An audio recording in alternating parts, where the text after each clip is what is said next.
दोस्तों, आज हम इंतहाई अहम मौजू पर गुफ्तगू करने जा रहे हैं और वो मौजू है इंटेलेक्चुअल प्रॉपर्टी। दोस्तों, प्रॉपर्टी दो किस्म की होती है। एक घर, जमीन, शॉप वगैरह जो भी जायदाद है उसे बोलते हैं टेंजेबल प्रॉपर्टी। टेंजेबल प्रॉपर्टी जिसे देखा जाए।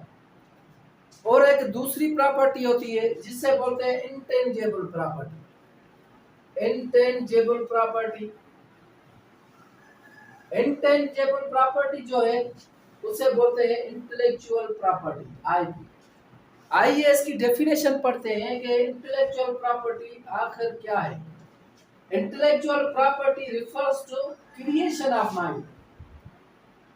सबसे पहली बात, क्रिएशन ऑफ माइंड, दिमाग की तख्लीक। वो कौन सी तख्लीक? It can be invention, design, brand name, trademark, literary and artistic work. Intellectual property वो दिमाग की इजाद है। वो इजाद किस किस्म की है? ये इन्वेंशन भी हो सकती है, जैसे बल्ब की इन्वेंशन की गई, कंप्यूटर इन्वेंट किया गया, ब्लूटूथ इन्वेंट हुआ, मोबाइल की इन्वेंशन हुई, ये इन्वेंशन है। दूसरी है design, brand, trademark, literary and artistic work. Intellectual property के कितने अक़साम हैं? आइए हम पढ़ते हैं। पहले नंबर पर है पेटेंट। ये पेटेंट क्या है? ये वो आइडियाज है, जैसे सबसे बड़ा मिसाल पेटेंट का है बल्ब। जैसे बल्ब पेटेंट किया गया हो। इसके तीन अक़साम है, यूटिलिटी पेटेंट, डिजाइन पेटेंट और प्लान पेटेंट। दूसरे नंबर पर आता है ट्रेडमार्क। ट्रेडमार्क वो है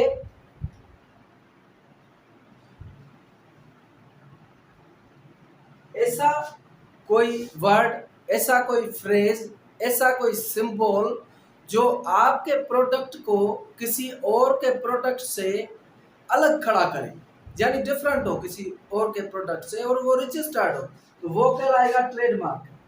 ट्रेडमार्क के कितने अक़साम हैं?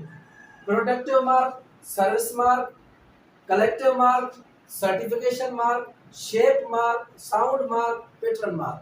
ये ट्रेडमार्क के किस्म हैं। इतने अक़साम के ये ट्रेडमार्क होते हैं। ट्रेडमार्क तो वैसे अलग टॉपिक है, अगर इस पे एक अलग वीडियो पेटेंट और ट्रेडमार्क पर रिकॉर्ड किया जाए तो बेहतर होगा, और रिकॉर्ड करूंगा। लेकिन अभी जो है इंटेलेक्चुअल प्रॉपर्टी का इंट्रोडक्शन है। ये आज हम पढ़ रहे हैं इंटेलेक्चुअल प्रॉपर्टी का इंट्रोडक्शन। तीसरे नंबर पर है कॉपीराइट। कॉपीराइट वो क्या है? जैसे किसी ने कोई बुक लिखी और दूसरे ने सेम बुक अपने नाम से पब्लिश कराई, तो ये कॉपीराइट है। कॉपीराइट में कौन सी चीजें आती है? कॉपीराइट में पहला literary work, musical composition, dramatic work, pantomimes, choreographic, sculpture work, motion pictures, audio visual work, ये सारे जो है वो कॉपीराइट में आते हैं। ये उसी आदमी से मंसूब होंगे जो इनका क्रिएटर होगा, जिसने क्रिएशन की होगी। यानी जिसने कोई किताब लिखी तो वो उसी से ही मंसूब हो जाएगा। उसी किताब का कोई भी पार्ट अगर दूसरा कोई शख्स अपने किताब में डालेगा या किताब में छपवाएगा तो ये कॉपीराइट कंसीडर होगा। और म्यूजिक है, जैसे कोई सॉन्ग्स हो गए, अगर सॉन्ग एक का गाया हुआ दूसरा आदमी उसी का ही आवाज अपने नाम से मंसूब कर दे तो ये कॉपीराइट है। चौथे नंबर पर है ट्रेड सीक्रेट। ट्रेड सीक्रेट क्या है? ट्रेड सीक्रेट है sound recording, architectural work, proprietary process, instrument pattern, design, formula, recipe, method और प्रैक्टिस। ये सारे ट्रेड सीक्रेट्स है। जैसे अभी आपको मैं मिसाल दूं कि जो कोका कोला है उसका भी एक ट्रेड सीक्रेट है, एक ट्रेड मार्क भी है, एक ट्रेड सीक्रेट भी है। सीक्रेट क्या है? वो फार्मूला, जो फार्मूला मिक्स करते हैं और वो कोका कोला बन जाती है। तो वो अपने मुल्क से जो है वो फार्मूला देते नहीं, वो फार्मूला के साक्ष्य बना कर देते हैं ताकि ट्रेड सीक्रेट जो है वो बरकरार रहे।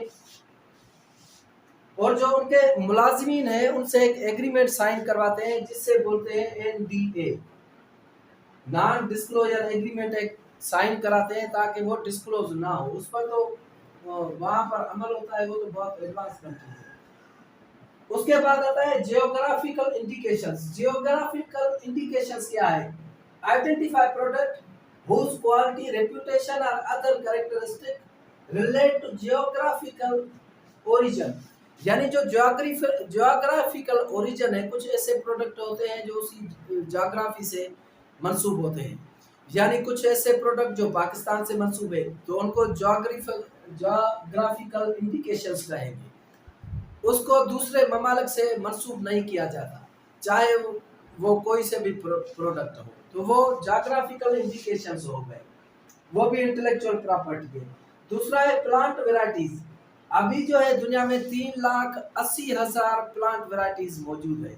ये प्लांट वेराइटीज जो है, ये जो बॉटनी के माहिर होते हैं, बॉटनी के, वो ये पौधे जो है पौधे क्रिएट करते हैं, यानी कुछ फार्मूलाज बना के साइंटिफिक उनसे एक दूसरा पौधा इजाद करते हैं, कोई फूल इजाद करते हैं, कोई दरख्त इजाद करते हैं, तो वो उनसे मंसूब हो जाता है, वो भी उनकी इंटेलेक्चुअल प्रॉपर्टी में शामिल है।